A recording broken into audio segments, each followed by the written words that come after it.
நகை கடையில் நடந்த நூதன மோசடி.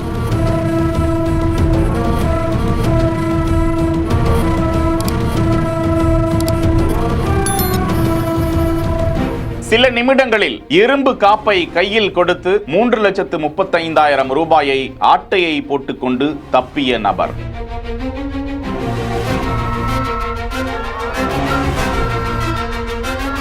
பத்து நாட்கள் கழித்து ஏமாந்து போனது தெரிந்து காவல் நிலையத்திற்கு சென்ற நகைக்கடை உரிமையாளர்.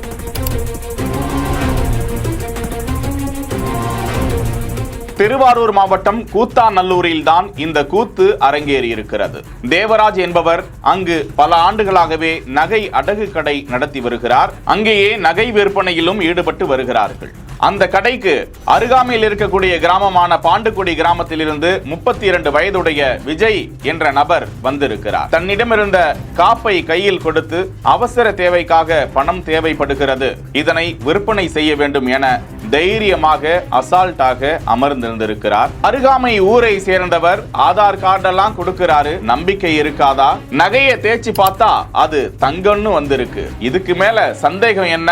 ப்ரூஃப் எல்லாம் வாங்கிக்கிட்டு 4 சவரன், ஒரு சவரன் இன்றைய விலைக்கு பாத்தீங்கன்னா 95,000 96,000 ரூபாய்க்கும் அதிகமாக செய்கூலி சேதாரம் எல்லாத்தையும் போட்டு 1 லட்சம் ரூபாய் அப்படின்னு சொல்லும் வகையில 4 சவரனுக்கு 4 லட்சம் ரூபாய் என்ற நிலையில நியாயமான விலைக்கு தான் அந்த நகை கடை உரிமையாளர் பேரம் பேசி அந்த தங்க காப்பை வாங்கி இருக்காரு. 3,35,000 ரூபாய்க்கு பேசி முடித்து அந்த தொகையையும் அவர்கிட்ட மன திருப்தியோடு கொடுத்து அனுப்பி விட்டிருக்காரு. காவல் நிலையத்தில் 10 நாட்கள் கழித்து இது குறித்து புகார் சென்றிருக்கிறது. போலீசார் தீவிரமாக விசாரணை மேற்கொண்டதில் அந்த பணத்தை மோசடி செய்து எடுத்து சென்ற விஜய் கம்போடியா தேசத்தில் இருப்பதாக தகவல் கிடைத்திருக்கிறதாம். ஏற்கனவே விஜயின் சகோதரர் கம்போடியாவில் பணிபுரிந்து வரும் நிலையில் காவல்துறையினர் விஜயை தேடி வருவதாக சொல்லப்படுகிறது.